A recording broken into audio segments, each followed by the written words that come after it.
Mense kan jou baie keer diep teleurstel. En as dit nou nogal iemand is vir wie jy regtig omgee, vir wie jy regtig lief is, wat in jou binnekring is, dan sit net soveel slegter en dis net soveel seerder. Maar feit van die saak is dat mense stel ons teleur. Vra vir Jesus. Vra vir Jesus hoe het mense hom teleurgestel terwyl hy op aarde was. Dink aan al die vals getuienis wat teen hom afgelê is. Toe hy nou hierdie hofsaake het voor sy kruisiging. Alles was liegstories. Alles was leuns. Mense het Jesus teleurgestel. Dink aan Petrus.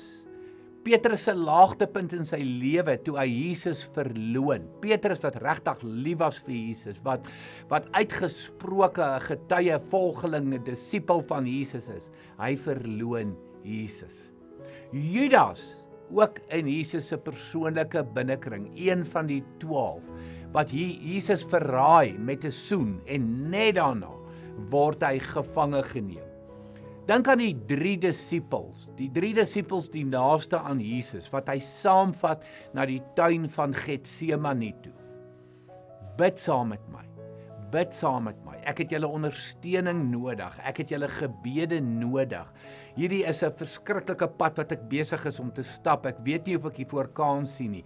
So hy kies 3 disippels. Toe hy op hulle afkom, toe lê hulle en slaap. Jesus ken van mense wat jou teleurstel. Dink aan sy kruisiging en daar stel hy vir my en vir jou die voorbeeld. Sy eerste kruiswoorde: Vader, vergeef hulle. Hy het nooit mense weggestoot nie. Hy het nooit mense afgeskryf nie. Hy het nooit mense uit sy lewe verban en verbied en op hulle getrap en geskel, en hy het nooit met bitterheid en met wraak geloop nie.